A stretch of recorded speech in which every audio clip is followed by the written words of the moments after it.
Hey, Brian Cushing, your mortgage insider here. We are going to dive right into what is happening in the world of interest rates this week.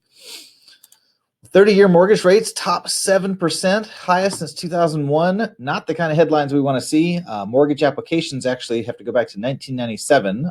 Less people refinancing. That makes a ton of sense. Less people buying too. So we're seeing inventory levels rise because less people are trying to qualify to buy a house as far as financing goes. Of course, they could always pay cash. It might be a better investment for your cash right now with the inflation that's out there. So, overview here. I was looking at some dates, and so I want to go back to September the 23rd real quick. We had the announcement from the UK that the new Prime Minister, who is now the former Prime Minister, announced major tax cuts in the UK.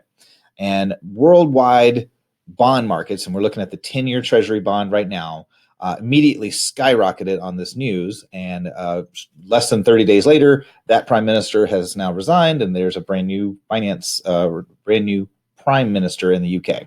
So what does that have to do with the United States? Well, all these bonds, the US dollar and the US treasuries, are traded around the world. Lots of central governments around the world own these bonds. The same goes for the UK debt and the European Union debt, for that matter. So anything destabilizing on the worldwide market has an impact on the rest of the world. So we've seen what started off with, they tried to reverse course, but we had a little bit of a break, and then we've had this just steady run up. So we're noticing that there's a couple of tops here.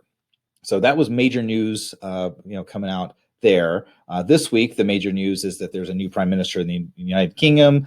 He's got a finance background, and it's that, along with other economic news that's coming out this week. In particular, we're going to have another read on inflation. This will be the last read. The PCE comes out on Friday. Today's Wednesday. So by the end of this week, we're going to start to see if there's any kind of slacking off coming from the inflation numbers that would help drive the Fed to not continue to raise such high interest rate increases, which we are expecting in November, 0.75%, 0.7 or 75 basis points increase.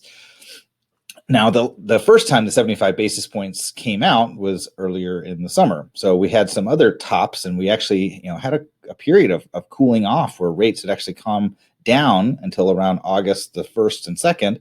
This was when we got the employment reports that came out for the month of July. And ever since then, employment has been showing strong growth, and there has been no wavering there. We are going to get next Friday, we'll get another employment report, or unemployment report, I should say. This last month, it dropped to 3.5%.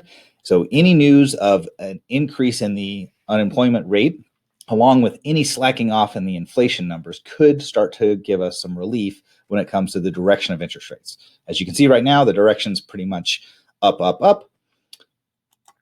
So not a lot else to share today. We're still in the painful time that the Fed had warned us about. Interest rates are moving up, and they're going to keep their way about their plans until they can see some meaningful change in the numbers, which we hope to see that by December. I say December because we'll start to see the inflation reports next month around this time. By the end of next month, Thanksgiving-ish time, we'll see how many job openings are available. We'll see PCE, CPI, all these inflation reports, and we could start to see finally a little bit of relief. We'll have to wait and see. Have a great day.